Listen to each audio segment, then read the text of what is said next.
অদক্ষ এবং অপেশাদার ব্যক্তির ভুল নীতিতে দেশ ক্ষতিগ্রস্ত হচ্ছে। তাই বৈষম্য দূর করে ক্যাডার সার্ভিসকে জনবান্ধব করতে জবাবদিহিতা নিশ্চিতের দাবি জানিয়েছে আন্তঃক্যাডার বৈষম্য নিরসন পরিষদ।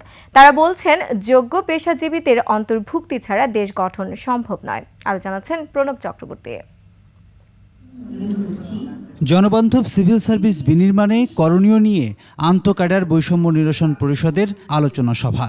অংশ নেন সারা দেশে চাকরিরত ২৬ ক্যাডার সার্ভিসের ৮,০০০ কর্মকর্তা।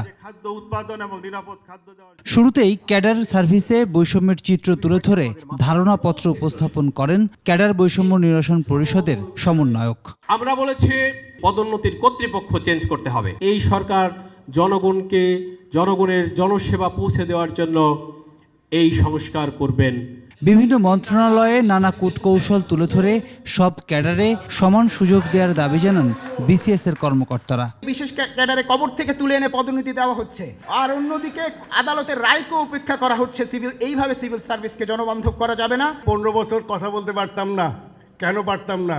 তারা সরকারকে একটু একটু করে বুঝাইছে যে কথা বললেই বিপদ। সিভিল সার্ভিসে একটি অরাজক পরিস্থিতি সৃষ্টি হয়েছে এবং জনগণ তার কাঙ্ক্ষিত সুফল তো পাচ্ছেই না, বরং সেবামূলক প্রতিষ্ঠানগুলো থেকে জনগণ ভোগান্তির শিকার হচ্ছে।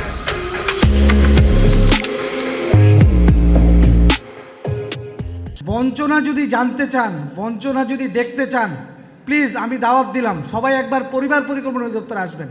প্রশাসনিক কর্তৃত্ববাদ ব্যবস্থার বিলুপ্তি দাবি করে জনগণের সেবা নিশ্চিতে বর্তমান সরকারের সহায়তা চান তারা। শিক্ষার লোক যদি শিক্ষা মন্ত্রণালয় নিয়ন্ত্রণ করে, আর যদি স্বাস্থ্যের লোক যদি স্বাস্থ্য ক্যাডারকে নিয়ন্ত্রণ করে, তাহলে দেখবেন জনবান্ধব প্রশাসন এমনিই হবে। যারা বৈষম্য তৈরি করলো তাদেরকে দিয়ে আবার বৈষম্য নিরসন করার দায়িত্বটা একটু কেমন হয়ে গেল না?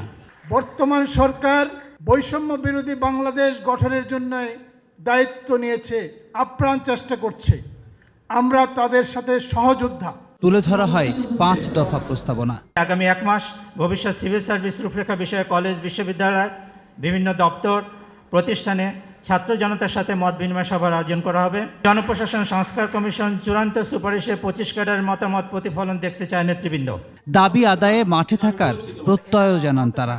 আমরা চাকরি বিধি অনুযায়ী পরবর্তী ব্যবস্থা গ্রহণ করব। প্রণব চক্রবর্তী, 21 টেলিভিশন, ঢাকা।